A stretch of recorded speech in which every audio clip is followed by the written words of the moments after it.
Hi everyone, and welcome to our video titled Factoring Trinomials of the form ax squared plus bx plus c with the condition that the a is going to equal 1.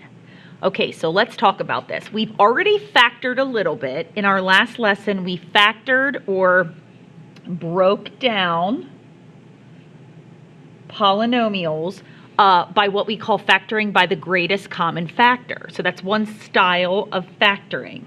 The second style of factoring we're going to learn today has some conditions on it. So the first thing is, in order to do what we're going to do today, it has to be a trinomial. So the first thing you're going to look for is that your polynomial that you're trying to factor has 1, 2, 3 terms. More than that, the first term has to look like this. It has to have some constant, which we're calling a, and then behind that constant, it's going to be x squared, or some variable squared, plus bx, so some constant times a single x, plus c, so plus another constant. So the a and the b and the c are just numbers, they're constants. And the trinomial in descending order will go from x squared to x, and then the x disappears. The final condition today is that all of our a values, I call this the leading coefficient right here. So all of the coefficients on your squared term will be equal to 1. So let's take a look at example 1. It says factor. Again, remember, that means break down or write as a product of polynomials. We're going to factor x squared. Now let's see. 1x squared, so that meets this requirement, plus 9x, got it, plus a constant, 14. So this right here matches the conditions in our title. Okay, now to do this, well, let's talk about this. Trinomials of this form should hopefully look somewhat familiar. If you think back to the last unit where we multiplied polynomials, whenever we multiplied a binomial times a binomial, when we would combine like terms, we often got this middle part, which was our x term. So here's what I want to think about. We're going to basically think backwards here. So when I take this times this, so whatever I put here times whatever I put here, I should get x squared. So hopefully you're thinking, well, x times x. X times x makes x squared. And now when I multiply here, when I distribute this, and this, and I combine those like terms, because this is going to be a constant times x, and this is going to be a constant times x. When I combine those, I need to make 9x.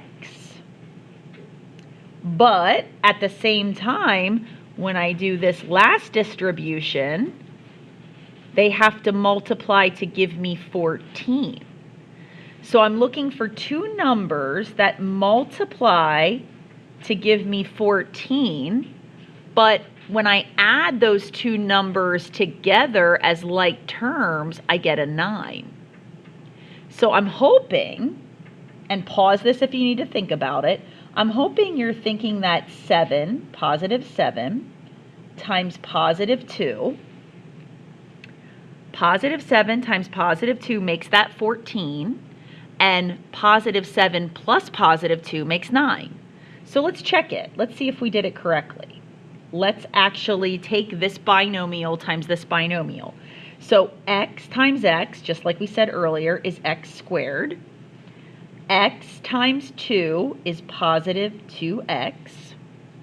7 times x is positive 7x. And 7 times 2 is positive 14. When I combine my like terms, this gives me x squared plus 9x plus 14. So we definitely made it back to what we began with, which means that this right here is the factored form of the trinomial.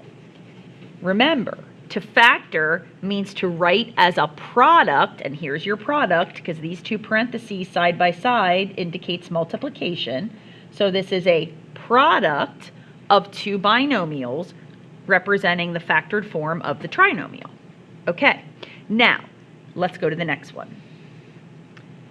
Factor x squared minus 11x plus 28. Okay, well, we have that 1, so it's in the correct form. We have our 1x squared, our bx right here. Our b just happens to be negative, no big deal, and then our constant on the back. So we know that when in this form, two binomials were multiplied together through distribution to get this. So we kind of have to think of our distributing. So we know that x times x makes that x squared. Now, I'm actually going to do this a little bit in reverse. We know that this times this right here, these last two terms multiplied together, have to make a positive 28. So now I need numbers, two numbers that multiply to give me 28. But when I add the two numbers, my like terms here and here, when I add these same two numbers, I have to make negative 11. So they have to multiply to 28, but they have to make like terms here and add up to negative 11. Okay, so let's think of our numbers here. So we need factors of 28. Let's see, how about 14 and 2? 14 and 2. 14 and 2. All right, well, 14 times 2 does make 28, but 14 plus 2 would be 16, so that won't work out.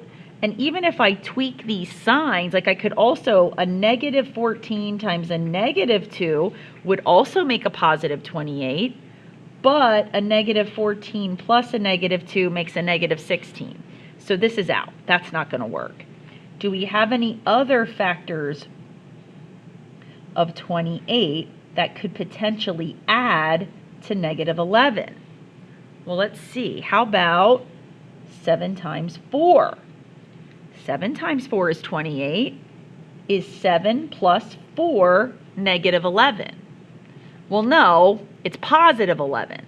But perhaps if we mess around with some signs here, we can make this work, because as I stated earlier, a negative times a negative will still make that positive, but the negative 7 plus the negative 4 will add up to negative 11. So this is going to be the magic. So all you have to do here is place a minus 7 and a minus 4. And it wouldn't matter if you reversed it. If you had put the minus 4 here and the minus 7 here, it'll still work out. But let's check our work here to see if we broke this down correctly. So x times x is x squared. X times negative 4 is negative 4x. Negative 7 times x is negative 7x. And negative 7 times negative 4 is that positive 28. When we combine like terms, we've got x squared minus 11x plus 28, which is exactly where we started. And that's how you know you factored it correctly.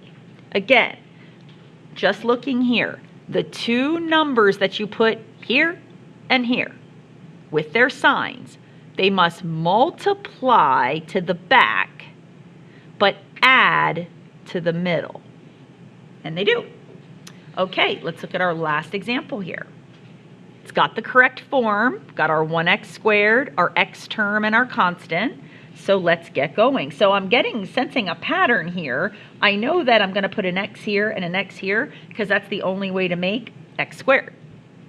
Now, I need two numbers that with their signs multiply to give me negative 20. So the two numbers, this and this, are going to multiply to a negative 20, but they will add because think of our distributing, when we collect our like terms, this one's going to have an x and this one's going to have an x, which will make this center, that is -1x.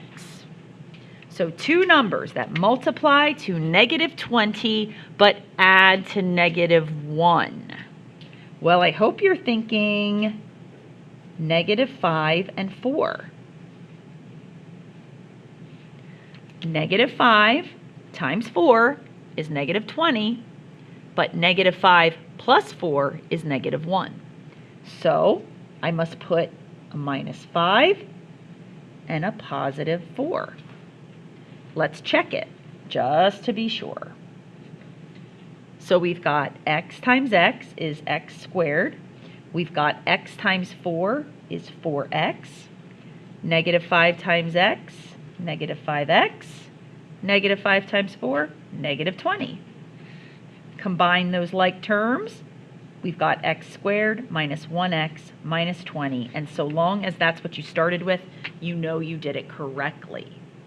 Okay, now the last thing I want to show you, and I'm only showing you this if you need it. If you find that when you're practicing or even watching this video, you're like, wait a minute, slow down, this is not making that much sense to me.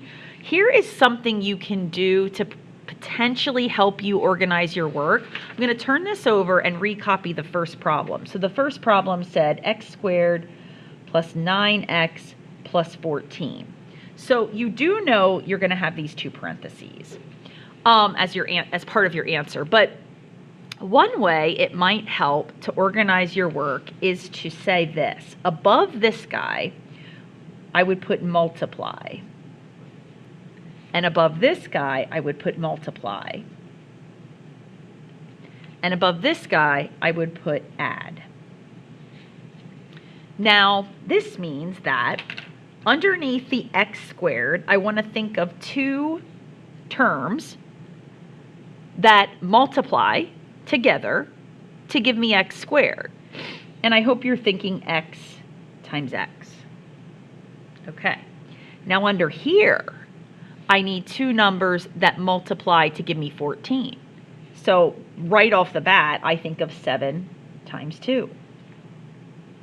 Now, if this is the right answer, if you chose everything correctly here and here, then 7x and 2x should add to give me 9x, and they do. But when you do this, to put it into the parentheses, I want you to think of it like this. Your x and your x go here.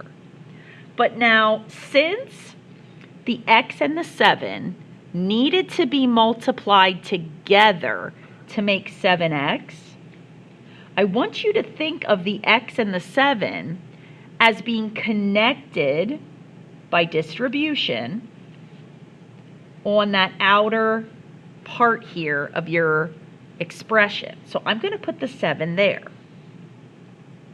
And I want you to think of this x and this 2, which make this 2x, as being connected here as your other set of like terms.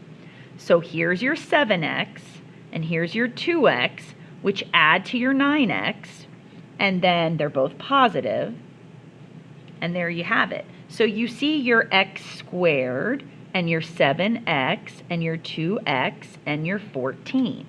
So that could potentially help some of you organize your work, perhaps. Let's try one more like that. Let's do this, this last one, x squared minus x minus 20. So we know the end result goes right here. And let's do our multiply,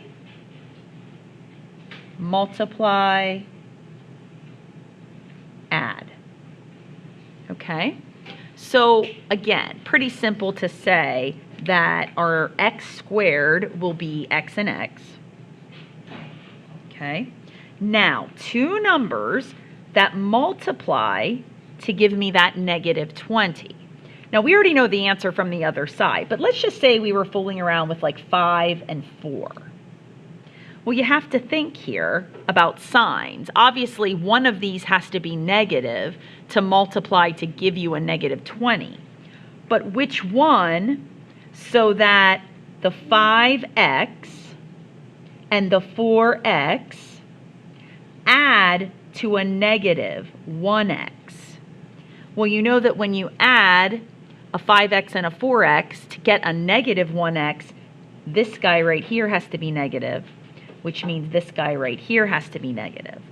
And so when you go to place this in your parentheses, we're going to have the x, but I want you to hook the x with this negative 5. See, they have to get multiplied. So we know that they can't go in the same parentheses because they need to multiply by distribution from one parentheses to the next. So we'll put the negative 5 back there, and then we'll put the positive 4 right here so that those two get multiplied, positive 4.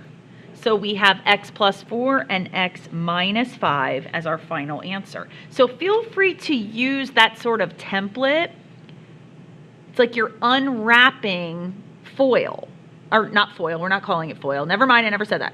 You're unwrapping distribution that we did in the last unit in order to factor. Okay. Good luck with your practice, and thanks for watching.